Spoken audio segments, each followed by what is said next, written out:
Welcome to CBA. This is Artflakes.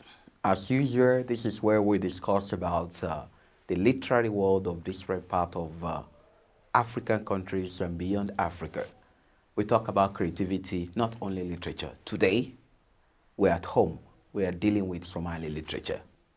We'll be going back to the other side of the show to talk about the analysis. This is the second part of the show. We're looking at the analysis of the Somali literature. Don't go away. See you later.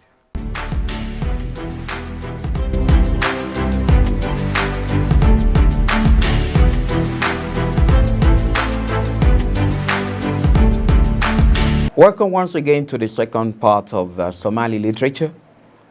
And as we've discussed in the last time, we'll be looking at the literary work of the Somalis. We'll specifically be focusing on maybe 3 to 4 of the writers. We have a lot of them, more than 1,000 Somali writers in different parts of the world, some within the country, some outside the country, some within the continent, some outside the continent. As we've told you earlier, we have a lot of them in Djibouti. We have some of them in Ethiopia, some of them in Somalia, Somaliland. We have some of them even in Kenya. But we're only concerned about their work. As long as they are Somalis and they write about Somali world, we consider their work. Thank you so much, Mr. Hassan, for being on the show with us. Nice. And thank you so much, Mr. Umar Osabo. So let's go into the text without wasting our time. Mr. Umar Osabo, pick one of the writers who feel that has added value to Somali literature, and let's explore their work. Yes, prominent among the Somali writers that have added value to the life of the people, not just Somalis, but African continent as well as the world in general, are Nuruddin Farah, Christina Ali Farah, among many others. I would like to talk about Nuruddin Farah. Nuruddin Farah is a great Somali poet born in 1945, and he has been writing for the past 40 years. Prominent among his book or his novels are The Rip, or From a Crook Rip, A Naked Needle, Blood in the Sun. Among his plays are Yusuf and his brothers, Spread of Butter, among many others. He also has a collection of poetry. So the guy is fully loaded. In this part, I would like to talk about From a Crook Rip. From a Crook Rip is a story of a young woman who was forced into a marriage to a man she never knew, she did not know, she has not seen. But she just wake up one day and the family told her that this is your husband.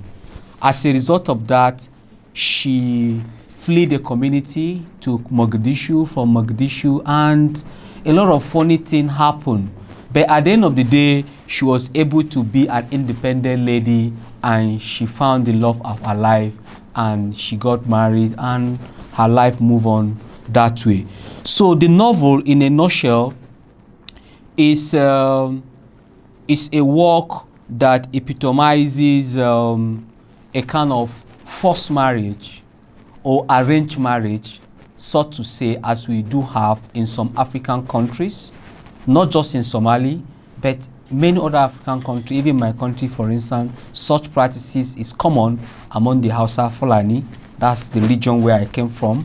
It's very common. You just wake up one day, your father or your mother or auntie will say, okay, we have found a wife for you, or we have found a husband for you. But when you look at the two prospective or newly prospective couple, you see that there is no love. And the nucleus, or the nucleus of every marriage is love. That is what makes people stay together. So I think it's a novel that requires a lot of attention. And I think this is one of the novels that led to Nuruddin Farah, that made him to go on self-exile, because the novel there was a lot of criticism that the novel is trying to destroy the culture of the people and all that. So he sensed that, I could not remember the name of the person who was the leader of the Somali region at that time, but this is one of the works that made or forced Nuruddin Farah to go on exile. All right, thank you. Do you want to discuss about the poetry part of the Somali literature? Let's look at what's been in the system. Who is a poet that you feel is relevant to the people and has got a kind of content that has to do with the life of the people among the Somalis? Someone I would love to take and discuss on is just the Ibrahim Hadrawi. Looking at Hadrawi and his works, though mostly something translated from Somali to English, so meaning that some features have been adulterated already. It doesn't have its original version of the orthography and spelling. But Hadrawi, one thing I can say that is very outstanding and something special and common among the poets, the Somali poets, is just the alliteration. It's something that can be found in their works, and it's something they share in common. For instance, in Hadrawi, the one of his poets, the clarity, yes, clarity. You know, in one of the lines we have something like the piteous of pilgrim, and the clarity is looking at the contextual meaning, or the theme of the poem is just to try as much as he can to make people to fear the Almighty, the Supreme Being. And when he said the piteous of pilgrim, you know, the P, the sound, it alliterates. It follows each other and it alliterates. And it goes on and on and on in the poem. And one of the things is just that the alliteration is something common in their works. I think it is common because of the lyrical system of their poetic presentation. Their oracy skill can easily be converted to song. That's why most Somali musicians have used Hadrawi's work in their music. You know, they sing that because this oral literature, particularly oral poetry, are mostly lyrical. If you check even the Arab poetry, they are also lyrical. And this alliteration you mentioned, assonance, alliteration, personification, even onomatopoeia, they use to make a poem lyrical, musical, rhythmic, etc. like that. What can you say generally about Hadrawi or other poets? Hadrawi is a great poet. One of his poems I would love to talk about is Has Love Been Blood? Has Love Been Blood is said, the poem has the face of a prose. But when you look at the wordings of the poets, of the poem, despite their simplicity, is quite difficult to unveil. Has love been blood is set in a setting that tries to mirror the relationship of the southern Somali and the northern Somali. That is, am I right? That is Mogadishu and where we have today as Somaliland. Has love been blood? You know, he tries to see what has originally brought the people together. Language, culture, religion, and many other things. Then, all of a sudden, there was a problem, and the people started fighting and all that. So the poem is a kind of a unifying factor. It's trying to make the people see things beyond their present pains. It's trying to make the people, hey, we are brothers, we are this, we are that. No point fighting. I can wrong you and you can wrong me, or you have wronged me, I have wronged you. But that does not mean that we cannot still sit in a round table and iron things. So the voice, the persona in the poem is a kind of a mediator. The mediating is a mediator that trying to bring people together, trying to say, yes, I have wronged you, accepted, I'm sorry, I've wronged you, but you too, you should know that two wrongs cannot make a right. Therefore, let's come together and iron out things and live together. You see, though it's the wording of this line, it sounds very simple, the English, but the meaning are so obscured. You need to use a huge critical lens to unveil the meaning of this poem. The termites, the building, the clay, the structure, the wonder, and the butterfly we have in this line is not talking about any other thing other than the people, how the people have scattered. You know, when you read some of the Arabian poets, they use termite, they use the butterflies, even some of the Nigerian poets, because once you see butterflies and termite going their separate way, it's an image of crisis. One symbolizes destruction, which is termite. Termite, it symbolizes destruction. It symbolizes destruction. You know, once you see people or termite or butterfly going their separate way, it means that there is a problem in the land. And the poem is trying to bring the termites back to their root. Come back home. Let's use the voice. Let's listen to the voice of reason. Let's talk together. Let's say sorry to each other so that we can continue to live our life as a family, as a people, or as a nation. I think these are the few things I want to say. I think if I can comment on what you just said, looking at the poem, I think it's something having to do with telling people that the fact that we have some things different as far as our maybe behavior is concerned. We have our own differences, but let's try as much as we can to understand our own differences so that we can live peacefully. I think that's the main thing, the thematic structure of the poem. And when you discuss termites, I said earlier, termites symbolize destruction. It means that when you see butterfly, you know, people like butterfly, there's something inviting. They like picking it. But termites, whenever you see termites, you see destruction. You see damage, a lot of damage caused. So meaning that let them be separated so that they will know where they belong. And lastly, so that people will be able to live peacefully and there will be peaceful coexistence despite our differences. I think we need to put our hands together for Adrawi. He's a great writer and he sees beyond where he's sitting. He sees beyond his generation. He sees far from where he's saying. So he has a clear picture of what he wants and what he said and how he wants the Somali people to relate with one another. Anyway, Adrawi, if you look at all these writers, they have colonial influence on them.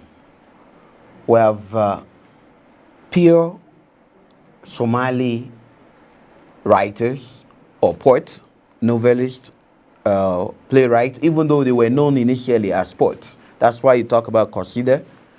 We have them who are influenced by Italian language.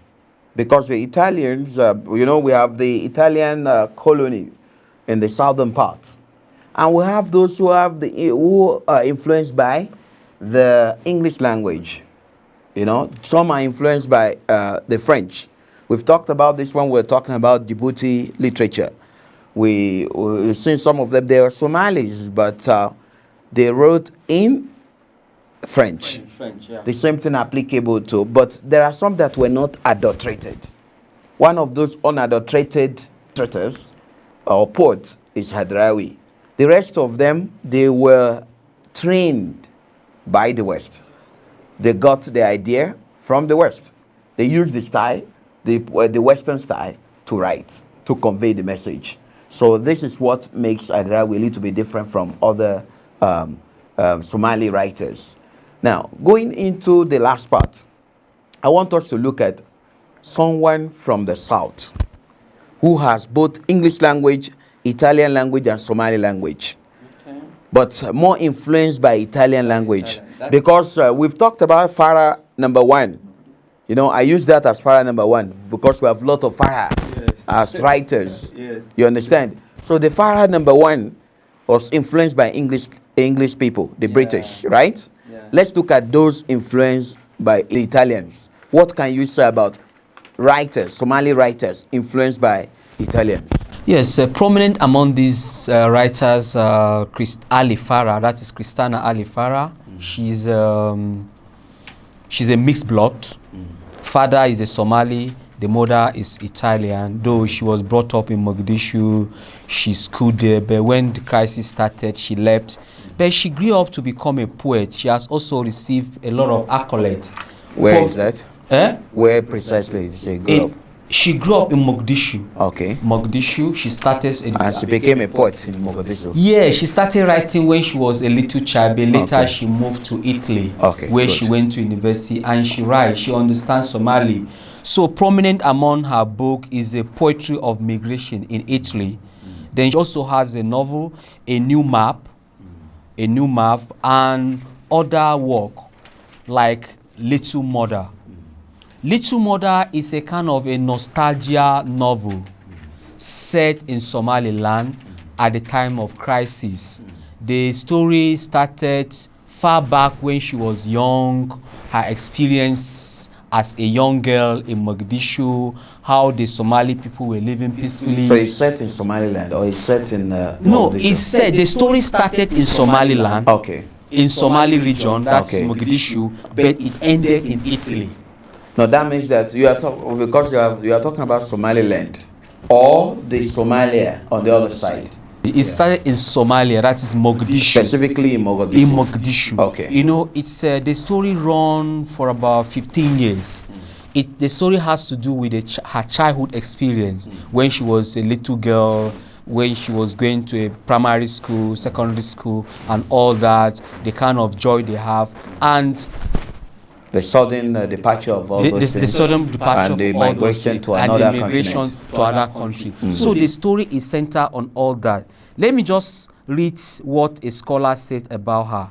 He says, Ali Farah translator have decided to leave certain expression in italicized Somali with a glossary provided at the end of the book, though the decision often emphasizes the foreignness of a text without expanding its linguistic range.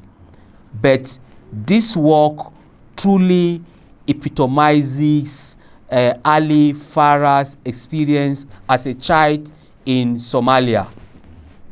Then the translator frequently replicates the subject, less sentences structure of Italian, which in turn enables them to replicate the conversation tone of the novel to reflect its Somali origin.